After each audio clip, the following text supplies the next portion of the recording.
Everyone, welcome to Sonam classes. आज जो है हम अपने एमसीक्यू पार्ट 2 करेंगे लीनियर ट्रांसफॉर्मेशन पर। आज हमारे पार्ट 2 में जो है मैट्रिक्स पर काम होगा, मतलब लीनियर ट्रांसफॉर्मेशन अगर आपको गिवन हो और आपको उसकी मैट्रिक्स बनानी हो। बहुत शॉर्टकट तरीके से करेंगे, ध्यान से देखना। देखो क्या है, the matrix of linear transformation t from r square to r cube defined as txy is equal to x plus y 2x minus y 7y is equal to।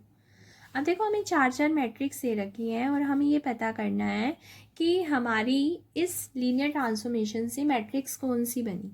ठीक, अब हम देखो लॉन्ग मैथड तो करेंगे नहीं। लॉन्ग मैथड तो आपको पता है, पहले फर्स्ट वाले का बेसिस, सेकंड वाले का बेसिस, फिर वहाँ जाकर मतलब वो चीज़ आपको पता है। ठीक, अब वो तो करना नहीं है। तो अब हम शॉर्टकट तरीके से करने के लिए क्या करेंगे, मेरी बात ध्यान से सुनना। जब आपको कोई एलटी दे रखी हो और आपको स्टैंडर्ड बेसिस आपको बेसिस ना बता रखा हो कि किस बेसिस के थ्रू आपको मैट्रिक्स बनानी है, तो वहाँ पर हम स्टैंडर्ड बेसिस ही कंसीडर करते हैं। ठीक, जैसे कि हमारा फर्स्ट बेस क्या है, आर स्क्वायर। इसका बेसिस नहीं बताया है तो हम इसका बेसिस क्या लेंगे, 1 0 0 1। आर क्यूब, इसका बेसिस भी नहीं बताया है तो हम इसका बेसिस क्या लेंगे, 1 0 0 0 1 0 0 0 1। यानी कि जब आपको लीनियर ट्रांसफॉर्मेशन में बेसिस ना बता रखा हो तो हम क्या मानेंगे, स्टैंडर्ड बेसिस। और स्टैंडर्ड बेसिस में मैट्रिक्स बनाने का बहुत ही शॉर्टकट तरीका है। वो कैसे, देखो ध्यान से देखना। ये आपने आंसर पे फोकस करना है, ठीक है। आंसर में बस ये देख लो कि आपको जो बात हो रही है वो कितने वेरिएबल पर हो रही है, 2 पर, एक्स पर और वाई पर। अब आपने अपना आंसर लिखना शुरू करना है। पहले एलिमेंट पर जाओ, कॉफिशिएंट देखो, एक्स का कॉफिशिएंट 1, वाई का कॉफिशिएंट 1। तो आपने कैसे बनाना है, आपने मैट्रिक्स बनानी है, ठीक है। एलिमेंट उतारते जाना है, पहला 1, रो वाइज लिखना है। 1 हो गया पहले का काम। दूसरे पर जाओ, एक्स का कॉफिशिएंट 2, वाई का कॉफिशिएंट -1 लिख दिया। थर्ड पर जाओ, एक्स और वाई की बात हो रही थी ना, क्या एक्स का कॉफिशिएंट है, नहीं, तो एक्स का कॉफिशिएंट हमारा क्या हो गया, 0, और वाई का कॉफिशिएंट क्या हो गया, 7। तो ये हमारा आंसर है। जब हम स्टैंडर्ड बेसिस से करते हैं तो हम क्या करते हैं, बस अपने कॉफिशिएंट्स को रो वाइज उतारते जाते हैं और वो हमारा आंसर आया था। अब देख लो आंसर क्या आया, ये तो नहीं है, ये वाला भी नहीं है, इन दोनों में से देखो कौन सा है, 1 1 2 -1 0 7। तो आंसर क्या हो गया हमारा, बी। ठीक है, कहते हैं order of the matrix of a linear transformation T from this to this. कहते हैं अगर आपको एक एल दे रखी है और आपने जब उसकी मैट्रिक्स बनाई तो उसका ऑर्डर बताना हो, तो ऑर्डर क्या होता है। आप मेरी बात ध्यान से सुना, ऑर्डर हमेशा रो इनटू कॉलम में होगा, और रो होगी ये वाली और कॉलम होगी ये वाली, यानी कि पीछे से लेना है। जैसे फर्स्ट स्पेस की 3 है, सेकंड स्पेस की 4 है, तो आंसर आएगा 4 × 3। आप कहोगे कैसे, एक देखो अभी अभी मैंने आपको ऊपर वाला क्वेश्चन कराया था ना, देखो आपकी ये थी 2 और ये थी 3, है ना। आप देखना आपका आंसर क्या आया था ना, 1 2 3। तो हमारा ऑर्डर क्या होता है, रो इनटू कॉलम। 3 रो थी और 2 कॉलम थी, तो देख लो पहले पीछे वाली रो है, आगे वाली कॉलम है। तो समझ गए ना, जब आपको कोई लीनियर ट्रांसफॉर्मेशन दे रखी हो और आपसे सिर्फ ऑर्डर पूछा जाए तो ऑर्डर हमेशा क्या होता है, रो इनटू कॉलम, और रो होती है सेकंड वाली और कॉलम होती है फर्स्ट वाली, जो उसकी डायमेंशन की बात हो रही है। इसका मतलब अगर आपसे जैसे क्वेश्चन पूछा जाए तो ये तो यूं ही कट गए, इनको तो देखने की ज़रूरत भी नहीं थी, क्योंकि हमें सिर्फ 3 × 2 पे चेक करना था और इन दोनों में से आंसर डिसाइड कर लेते। तो बताओ 3 और 4 है, तो हमारा आंसर क्या आएगा, 4 × 3। देख लो 4 × 3 कहाँ है, क्लियर हो गया। नेक्स्ट देखो, order of the matrix of linear transformation T from U to V where dimension of U is 2 and dimension of V is 5। तो हमें ऑर्डर बताना है। देखो फर्स्ट वाले की 2 है और सेकंड वाले की 5 है, तो मैंने आपको क्या कहा था, ऑर्डर क्या बनता है, पीछे से आगे। तो बताओ 5 × 2, तो हमारा आंसर क्या हो गया, 5 × 2। क्योंकि देखो पहले वाले की 2 है और दूसरे वाले की 5 है, तो जब हम ऑर्डर बनाते हैं तो पहले सेकंड वाले की लिखते हैं और फिर फर्स्ट वाले की लिखते हैं। तो सेकंड वाले की 5 है और फर्स्ट वाले की 2 है, तो आंसर क्या हो गया, ए। नेक्स्ट देखो, the matrix of the linear transformation फ्रॉम R3 to R4 defined by this. And relative to standard basis of R³ and R4। अब देखो यहाँ स्पेशली मेंशन भी कर दिया स्टैंडर्ड बेसिस, और अगर ना मेंशन करता तो हम तब भी क्या लेके चलते हैं, स्टैंडर्ड बेसिस, अगर कुछ ना मेंशन होता तो बहुत इजी हो गया। अच्छा सबसे पहले तो ये देख लो 4×3 की बनेगी, है ना।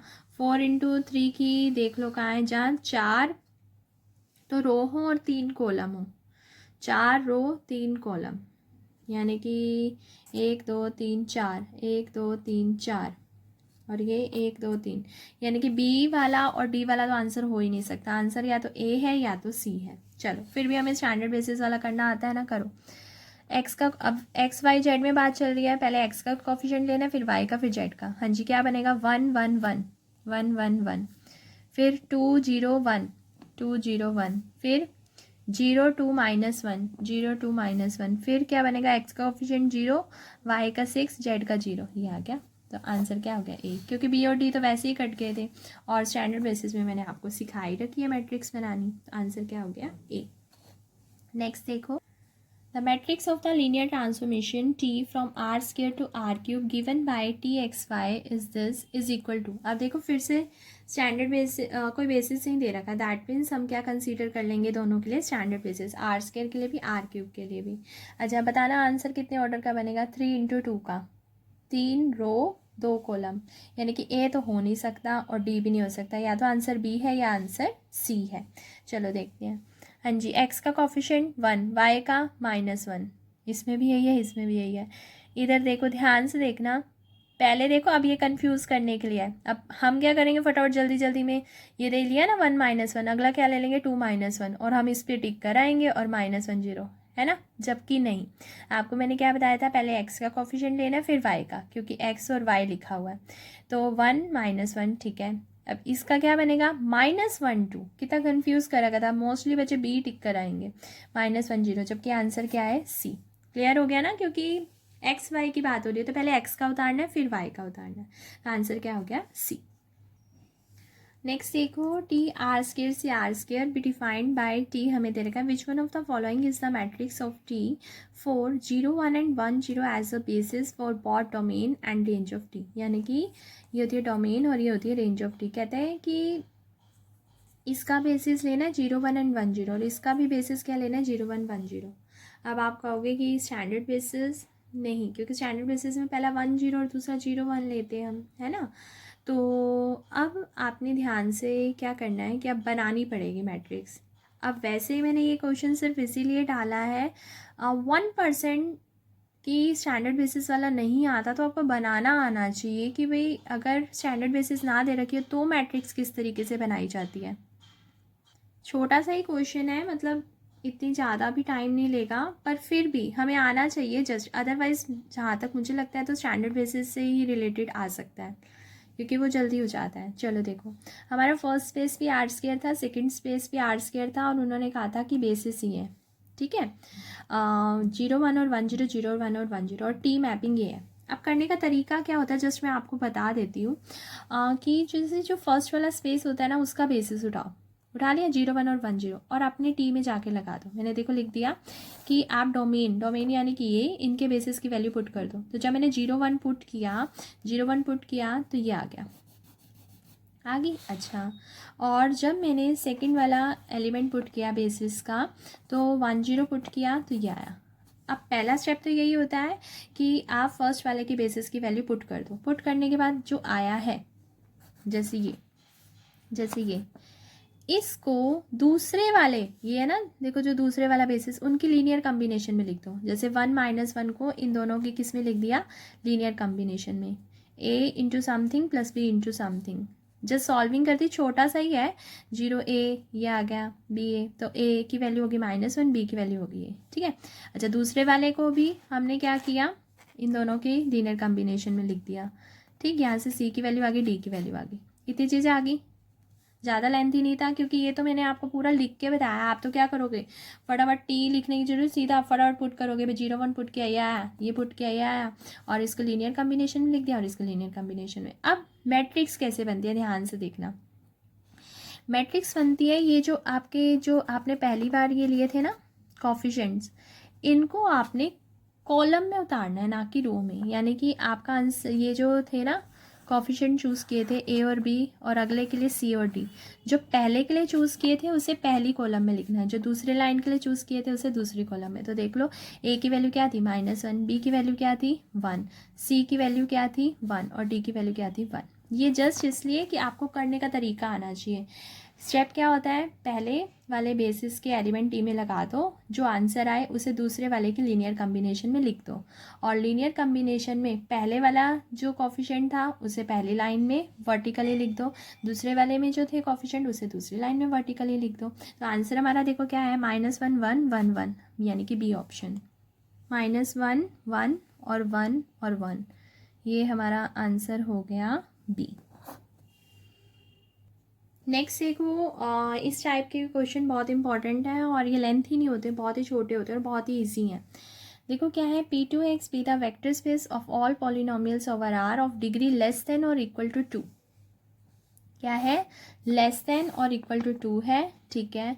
D आपका डिफ्रेंशिएशन ऑपरेटर है ऑन P2x, यानी कि D का काम क्या है, डेरिवेटिव करना, ठीक है। और बेसिस आपको ये दे रखा है, क्लियर होगी ये चीज़। आपको ये कहा है कि P2 आपका वेक्टर, P2x आपका वेक्टर स्पेस है, ठीक है, ओवर R, और D आपका P2x पर आपका क्या दे रखा है, डिफरेंशिएशन ऑपरेटर, यानी कि D एक मैपिंग है कहाँ से, P2x से P2x पर। दोनों का ही बेसिस क्या है, x स्क्वायर 1x। कहते हैं बताओ मैट्रिक्स क्या होएगी इनमें से। अब ये कैसे करें, ये तो बहुत ही नया क्वेश्चन है, इस तरीके से तो कुछ भी नहीं किया था। अब देखो मैं आपको करके दिखाती हूँ और बहुत ही जल्दी हो जाएगा, और बहुत सिंपल क्वेश्चंस हैं और इम्पॉर्टेंट भी हैं। आप क्या करो, अपना पहले और दूसरे का बेसिस लिख दो, और वैसा ही लिखना जैसे उन्होंने दिया है। उन्होंने x स्क्वायर 1x दिया था ना, दोनों का x स्क्वायर 1x लिख दिया, ठीक। आपको पता है डी का काम क्या है, डेरिवेटिव करना। आपको मैंने बताया था सबसे पहले पहले बेसिस के पास जाना होता है, गए डी को एक्स स्क्वायर पर लगाया, डी को 1 पर लगाया, डी को एक्स पर लगाया। मुझे ये बताओ, डी को जब एक्स स्क्वायर पर लगाओगे तो एक्स स्क्वायर का डेरिवेटिव क्या होता है 2x, डी को 1 पर लगाओगे तो डेरिवेटिव क्या होता है 0, डी को एक्स पर लगाओगे तो डेरिवेटिव क्या होता है 1। बस इसको इनकी फॉर्म में लिखना है। अब आप खुद सोचो, ये जो एक्स का कोफिशिएंट है, मतलब एक्स स्क्वायर और 1 का कोई काम नहीं है, मतलब एक्स स्क्वायर के साथ 0 लिख दिया, 1 के साथ 0 लिख दिया, और x के साथ 2, क्योंकि पहले नंबर पर एक्स स्क्वायर था, दूसरे पर 1 था, तीसरे पर x था, तो 0 0 2 हो गया। इसको बताओ, एक्स स्क्वायर का कोफिशिएंट नहीं है, ये तो तीनों ही 0 हो गए, क्योंकि 0 × 1। अच्छा 1 1 तो सिर्फ क्या हो गया, कांस्टेंट हो गया ना, तो एक्स स्क्वायर का कोई एलिमेंट है ना एक्स का, तो उनके साथ क्या लगा दिया 0 0। बस अब आपको मैंने क्या सिखा रखा है, वर्टिकली उतार दो। देखो पहला 0 0 2 वर्टिकली उतार दिया, फिर 0 0 0 वर्टिकली उतार दिया, 0 1 0। इसमें तो कुछ करना ही नहीं था, बिल्कुल सिंपल था, और इतना सोचने की भी ज़रूरत नहीं है। जैसे आपको पता था ना 2 है, तो एक्स स्क्वायर का 0 सीधा सीधा लिख दो ना, 0 और फिर 0 फिर 2, फिर अगला 0 0 0, फिर आगे 0 1 0, ठीक। आंसर क्या हो गया ए, 0 0 2 0 0 0 1 0 1, ये आ गया, यही था ना हमारा आंसर ए। मतलब करने का तरीका कितना सिंपल था, और सिंपल सा क्वेश्चन था, और आ भी सकता था, आ भी सकता है, क्योंकि सिंपल सा है तो हमारे पास ये आ गया। बस आपने ये ध्यान रखना है कि वो ऑपरेटर कह क्या रहा है, क्या करने को कह रहा था। अब ये भी देखो कुछ उसी तरह से है, W एक वेक्टर स्पेस है all real polynomials of degree at most 3, मतलब ज़्यादा से ज़्यादा डिग्री 3 हो सकती है। T एक मैपिंग है W से W पर, और T का काम क्या है कि T को अगर W की किसी पॉलिनोमियल पर लगाएं तो आंसर P' आता है, और P' और कुछ नहीं बल्कि P का क्या है, डेरिवेटिव। तो एक तरफ से वही है, बस वहाँ पर T का नाम D था और यहाँ पर T आ गया। D का काम भी डेरिवेटिव करना था, इसका काम भी डेरिवेटिव करना है, तो बस अब ध्यान दे दो, 1 है, x है, एक्स स्क्वायर और एक्स क्यूब है दोनों के लिए। तो करें फटाफट से, देखो 1 x x square x cube, 1 x x square x cube. पहले t को 1 पर लगाया, फिर t को x पर लगाया, t को एक्स स्क्वायर पर लगाया, t को एक्स क्यूब पर लगाया, लगा लिया। अब बताओ t 1 का डेरिवेटिव 0, x का डेरिवेटिव 1, एक्स स्क्वायर का डेरिवेटिव 2x, एक्स क्यूब का डेरिवेटिव 3। पहले बताओ कॉन्स्टेंट 0, सारे 0 होंगे, 1 कॉन्स्टेंट वाला 1, बाकी सारे 0 है ना। अच्छा एक्स वाले पे यानी कि सेकंड नंबर पर 2 लिखो, बाकी सारे 0, थर्ड नंबर पर 3 लिखो, बाकी सारे 0, क्योंकि आपको पता है फर्स्ट नंबर पे कांस्टेंट वाला है, सेकंड पर एक्स वाला है, फिर थर्ड पर स्क्वायर वाला है, और फोर्थ पर एक्स। बताओ हो गया आंसर। अब वर्टिकली लिख दो क्या है, 0 0 0 0, वर्टिकली, और फिर 1 0 0 0, यानी कि हमारा आंसर आ गया ये 0 0 0 0। फिर अगला क्या है 1 0 0 0, फिर 0 2 0 0 0 2 0 0, फिर अगला 0 0 3 0 0 0 3 0। तो देख लो ये आंसर कहाँ है, ये आंसर है हमारा सी पर। यही था ना, बस। नेक्स्ट देखो, टी एक मैपिंग है P3 से P2 पर। पी डिफाइन टी का अब काम क्या है देखो, पी एक्स का डबल डेरिवेटिव और सिंगल डेरिवेटिव। तो आप पहले ये कर देना, जैसे पी एक्स है, पहले पहला डेरिवेटिव किया, जो आया उसका यहाँ पर डेरिवेटिव कर दिया सेकंड। कहते हैं then the matrix representation of T, पहले वाला है 1x x square x cube, यानी कि पहले में है 4 और दूसरे में है 3, 1x और x स्क्वायर। ठीक है, चलो करते हैं, वही काम वही है, फॉर्मूला देख लो क्या है, पी एक्स इधर करना है पहला डेरिवेटिव और इधर करना है दूसरा डेरिवेटिव और उनका सम कर देना है। ये देखो सॉल्यूशन हमारे पास, देखो क्या है, पहले वाले में है 4, 1x x square x cube, दूसरे वाले में सिर्फ 1x x स्क्वायर का चाहिए। ठीक है, चलो पी एक्स का फॉर्मूला ये है, पहला डेरिवेटिव दूसरा। अब बताओ टी को किस पर लगाएंगे, 1 पर भी, x पर भी, x स्क्वायर पर भी, x क्यूब पर भी। तो टी को 1 पर, टी को x पर, टी को x स्क्वायर पर, टी को x क्यूब पर। अब देखो ध्यान से देखना, करना क्या है, T1 है ना, आप इधर करना पहला डेरिवेटिव, इधर करना 1 का डेरिवेटिव 0, 0 का डेरिवेटिव 0, x का डेरिवेटिव 1, पहले पहला डेरिवेटिव कर लिया, और 1 का डेरिवेटिव 0, x स्क्वायर का डेरिवेटिव 2x, यहाँ पर पहला डेरिवेटिव किया, और इसी का दूसरा इसका दोबारा से डेरिवेटिव किया, 2x का डेरिवेटिव 2, x क्यूब का डेरिवेटिव 3x स्क्वायर, 3x का डेरिवेटिव 6। अब बताओ आंसर किस में चाहिए, कॉन्स्टेंट x और x स्क्वायर में। ये तो तीनों के साथ ही आंसर ही 0 है, तो तीनों 0 हो गए, कॉन्स्टेंट के साथ 1, बाकी सारे 0, इसमें x स्क्वायर वाला 0। ठीक है ना, ये तो सीधा लिखा हुआ है 2 और 2x, फिर इधर कांस्टेंट वाला 0, बाकियों का ये लिखा हुआ है। तो हमारे पास आंसर क्या आ गया देखो, 0 0 0 0 0 0, ठीक है, और फिर 1 0 0, फिर 2 2 0, फिर 0 6 3, मतलब वर्टिकली है। तो देख लो वर्टिकली हमारा ये कहाँ है, ये रहा 0 0 0, फिर 1 0 0, फिर 2 2 0, फिर 0 6 3। तो आंसर क्या हो गया बी। मतलब करने का तरीका वही था, तो बनाना आना चाहिए ये वाला। ठीक है, तो हमारा जो मैट्रिक्स ऑफ लीनियर ट्रांसफॉर्मेशन था उसका भी टॉपिक आज फिनिश होता है, और फिर आगे हम पार्ट 3 में कंटिन्यू करेंगे रैंक, नलिटी, 1 1 ऑन 2 से रिलेटेड। तो बाय। अगर आपको वीडियो अच्छी लगी हो तो लाइक ज़रूर करना।